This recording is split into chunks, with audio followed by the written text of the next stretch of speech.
বুড়িগঙ্গা দখল ও দূষণমুক্ত করা, পুরনো ঢাকার ঐতিহ্য সংরক্ষণ, ফুটপাত দখলমুক্ত করে যানজট নিরসন সহ ঢাকা ৬ আসনের চলমান নানা সংকট ও সমস্যা সমাধানের প্রতিশ্রুতি দিলেন ঢাকা ৬ আসনে ১১ দলীয় জোট সমর্থিত জামায়াত ইসলামীর প্রার্থী ডক্টর আব্দুল মান্নান।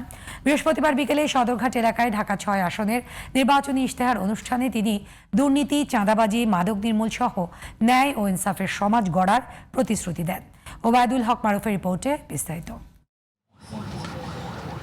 ঢাকা ৬ আসনের সর্বস্তরের জনগণকে সঙ্গে নিয়ে বুড়িগঙ্গার তীরে এক ছাদ রেস্তোরাঁয় এ আয়োজন করে ১১ দল সমর্থিত জামায়াত মনোনীত প্রার্থী। ইনশাআল্লাহ সবাই মিলে আমরা পরাজিত হব না, আমরা জয়ী হব ইনশাআল্লাহ। এ অঞ্চলের সমস্যাগুলো উল্লেখ করে তার সমাধানে নিজের পরিকল্পনার কথা জানান জামায়াত মনোনীত প্রার্থী ডক্টর আব্দুল মান্নান।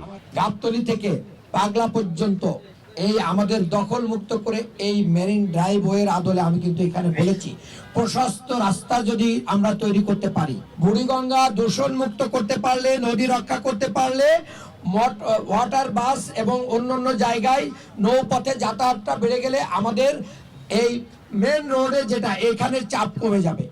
এরপরে ফুটপাত যেগুলো কয়েক স্তরে দখল করে চাঁদাবাজি চলে, ফুটপাতকে আমরা বলেছি বিকল্প ভালো স্থানে পুনর্বাসন করব।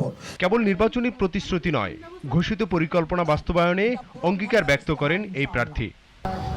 বুড়িগঙ্গা দখল দূষণ মুক্ত করার পাশাপাশি পুরনো ঢাকার নানা ঐতিহ্য সংরক্ষণ এবং সন্ত্রাস চাঁদাবাজ মুক্ত একটি সুন্দর নগরী গড়তে ডক্টর আব্দুল মান্নানের এই ইশতেহার কেবলমাত্র প্রতিশ্রুতিই নয়, বরং তা বাস্তবায়িত হবে জামায়াত ইসলামী সরকার ক্ষমতায় আসলে। এমনটাই জানালেন এ আসনের প্রার্থী ডক্টর আব্দুল মান্নান।